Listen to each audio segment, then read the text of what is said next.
Lorna, that was amazing. You've given me a tough job, a tough act to follow. I'm not quite sure how I'm going to live up to that, but it really has been an incredible privilege to be working together with you as government ministers and as co-leaders. I couldn't have asked for someone better to work with to deliver that much fabled thing, strong and stable government.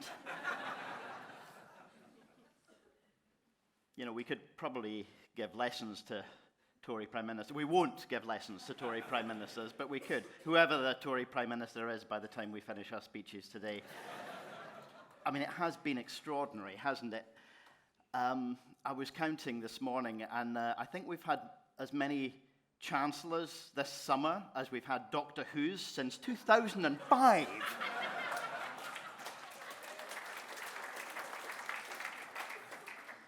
But it's, you know, it's easy to laugh at the Tories. Very, very easy to laugh at the Tories. But these people are dangerous. Two things in particular stand out for me about them. First of all, it's the brazenness of their extreme ideology. Seeing Brexit as a kind of a gateway to a Britannia Unchained agenda, smashing through hard-won workers' rights and environmental protection, tearing the social fabric to shreds, and pursuing deregulation to literally lethal degrees.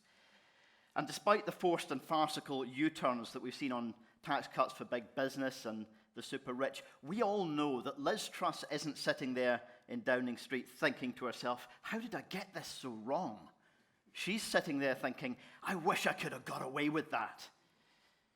But second is the almost surreal level of incompetence that they bring to the job. They're desperate to pick up on any misstep of the Scottish government, but at the same time, they're running a more chaotic government than anything the thick of it could ever have imagined.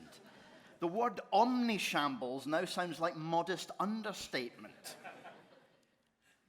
But in both these respects, the cruelty and the chaos, they march in step with the rise of the authoritarian, populist, and anti-democratic right more generally. From Trump to Bolsonaro and more, the world has seen right-wing movements which gleefully advertise their own ignorance while doubling down on their hostility to even the most basic human decency. But the world has also seen, and may see again later this month in Brazil, these people can and do lose. To listen to much of the UK media over recent years, it might have seemed that their rise was inevitable, and there are even progressive voices in the world who seem to despair, who treat the rightward drift and all that it threatens as though it is a political law of nature. It is not.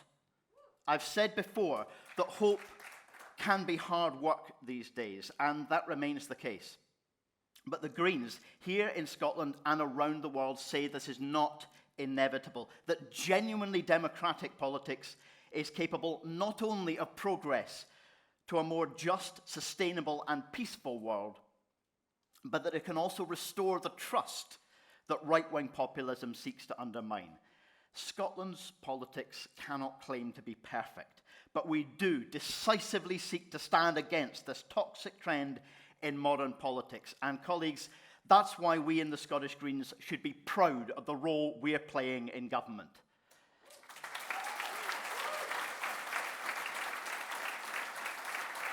There are many, many aspects of the current cost of living crisis that households are facing across the country. People are hurting already, and many, many more are anxious about what they are yet to face.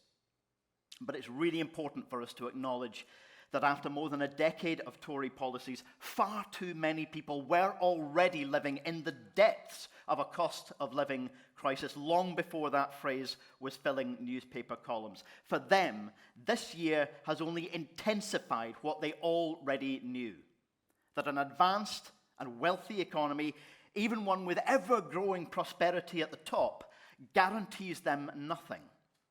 And as Greens, we have known for many years, growth does not create an economy where wealth trickles down. In fact, it gets hoovered up from those whose work actually creates that wealth in the first place.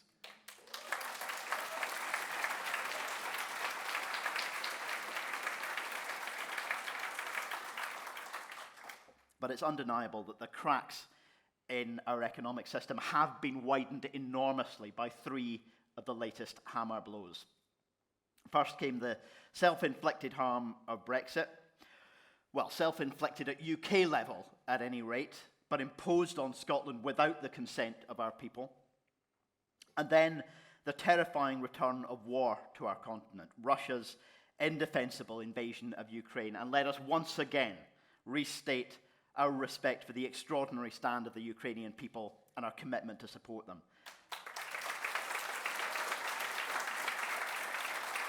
Vladimir Putin abuses the power that has been given to him by the world's fossil fuel dependency, compounded by the fragility of Western economies in which market efficiency has been valued more highly than human and social resilience. And then finally, the third of these hammer blows, the additional harm inflicted by the new Prime Minister and her mini-budget. And let's be clear, she was the author just as much as her first-choice Chancellor. The harm that mini-budget inflicted on everyone else in society, at least that is, everyone without a hedge fund, giving a half measure of support on energy prices with one hand and taking with the other hand by cutting benefits, cutting budgets, and their bizarre fiscal antics which have poured fuel on the fire. But despite the immediacy of this crisis, more than ever before, the overlap between the cost of living, the climate emergency, and global security is being understood. People see the deep connections between the causes. They see that they require the same solutions, and they see that leaving it to the market won't cut it. They see the hypocrisy of those who push the idea of individual responsibility onto the powerless while giving the powerful a free pass. And they see the need for government to act. Conference, we should be proud not only of being part of a government which is acting, but the role we have played to strengthen and accelerate that action.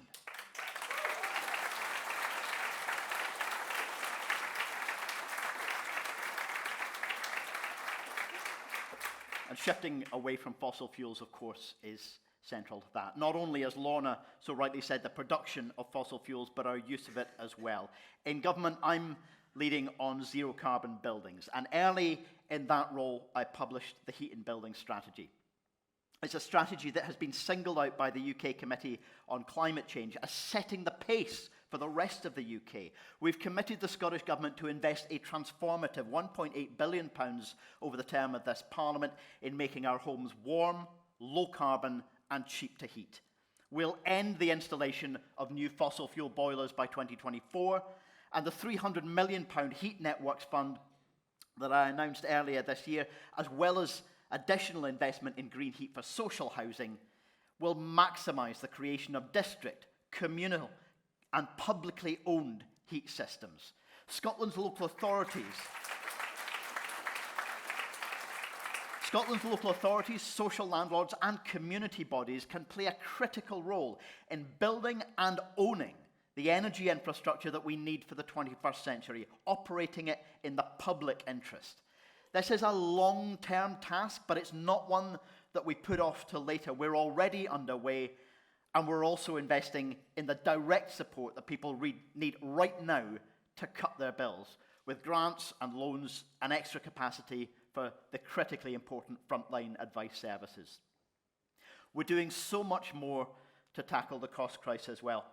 Free bus travel, secured by the Scottish Greens, is now transforming the lives of over 500,000 young people in Scotland who've taken over 25 million journeys. And that's including over 17,000 young people right here in Dundee. We know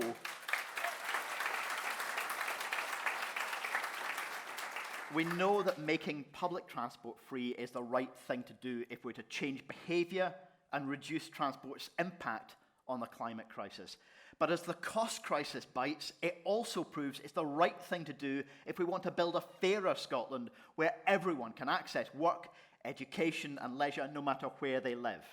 And my colleague Mark Ruskell is now leading the calls to ensure that people seeking asylum in Scotland are also entitled to free bus travel too, because the most marginalised people among us must not be overlooked as we tackle that cost of living crisis. It affects us all.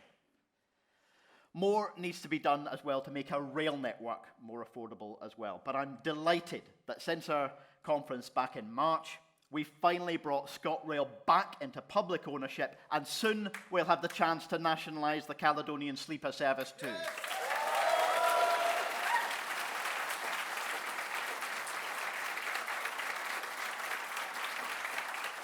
And ScotRail is already cheaper than rail elsewhere in the UK, but that's a pretty low bar. So with our Fair Fares review, we're keen to make daily travel by train more affordable during this cost of living crisis, and ensuring that our rail network is there to deliver low carbon, accessible travel, not profits for private companies. There's a great deal more that we need to do as well to put money into the pockets directly of those who need it most. This year saw the rollout of our new adult disability payment in Scotland. Thanks to the work of Green MSPs, this is a fairer, more compassionate replacement for PIP, the Personal Independence Payment. We scrapped the requirement for unnecessary and often cruel benefits assessments, and we've put over £500 million back into the pockets of disabled people in Scotland. We've achieved the mitigation of the Tories' cruel benefit cap, a direct result of Green action, and that's in addition to doubling the Scottish child payment, another social protection not available anywhere else in the UK, and we'll go further by increasing it again this year.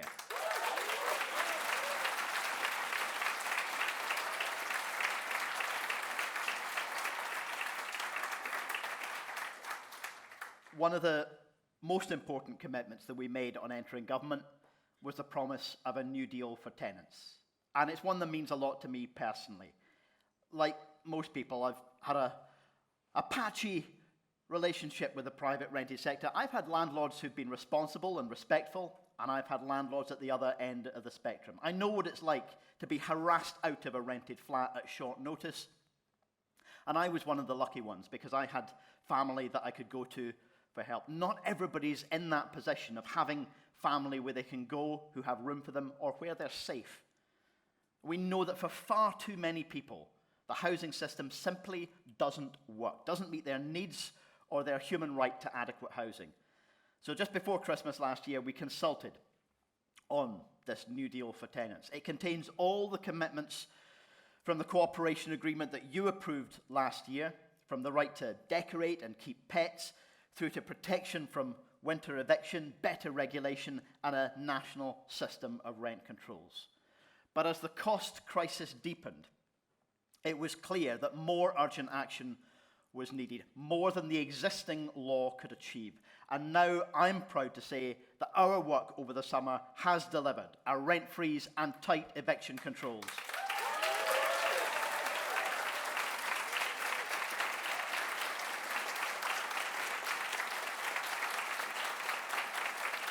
We've been praised for this work by Sadiq Khan, Labour's Mayor of London.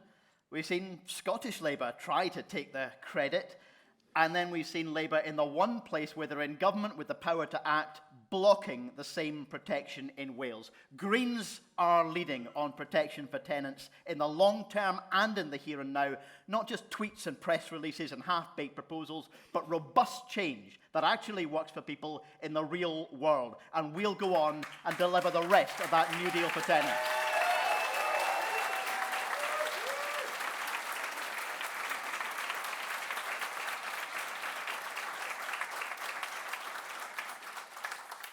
As Greens in government, do you know, I still get a little tingle when I use that phrase. Yeah, I've been in the Scottish Parliament a while now. I've seen majority, minority and coalition governments, and I'm thrilled that we now are in the position of taking the Greens into government and making speeches like Lorna's earlier today, announcing major change in Scotland. I'm going off script now, but I really, you know, the wee kid who sat at the back of somebody's living room when my mum was going along to Green Branch meetings back in the 80s could not possibly have imagined the excitement to be able to use a phrase like Greens in government. We've...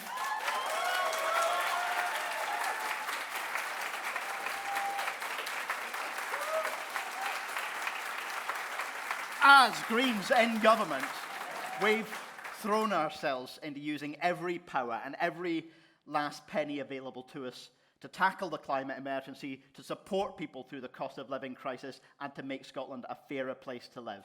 But this year, we have been repeatedly reminded of the constraints and obstacles that stand in our way. We know how much more we could do if Scotland had the powers that come with being a normal, independent country, to guarantee a decent and dignified life for everyone, to fund the full and rapid decarbonisation of our society on every level, and to stand against the politics of despair by doing the hard work of offering hope. Taking control of our borders, not to shut them down and turn people away, but to build a welcoming and inclusive Scotland that plays its full role in the international community. Giving everyone who lives here a democratic say in the future of our country, not so we can leave and become insular, but so we can fully participate as responsible global citizens. This moment in history is a stark reminder that the climate crisis is a humanitarian crisis too. This crisis demands compassionate politics at a European and a global level, something that Greens in government around the world are leading on.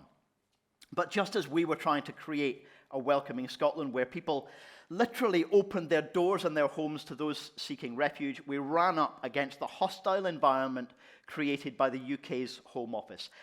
And make no mistake, this cruel and racist environment will not change regardless of who occupies number 10. The Tories and Labour are locked in a race to the bottom in their Farage-inspired post-Brexit fantasy. We've got a Home Secretary who describes putting vulnerable asylum seekers on a plane to Rwanda as her dream and her obsession. And Labour's response? Shadow Chancellor Rachel Reeves urging the Tories to get a grip and claiming that a lack of deportations is 12 years of Tory failure.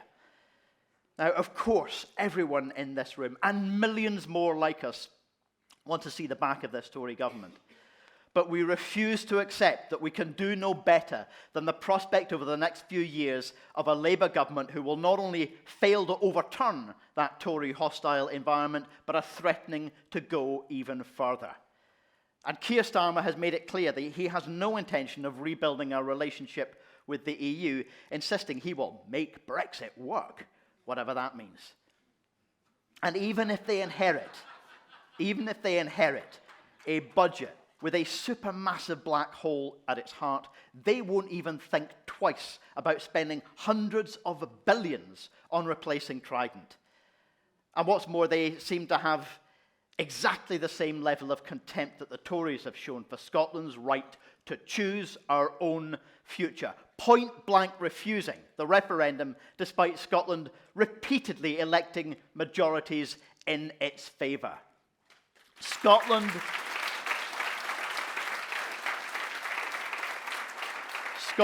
did not vote for Brexit. It did not vote for hostile immigration policies. It did not vote for Trident in our waters, but that is what we're set to get, whether the winners of the next Westminster election wear blue or red. And that's why we must have the right to choose a different path. So, conference, this weekend, let us, as the Scottish Green Party, recommit ourselves to our vision of independence that works for people and planet.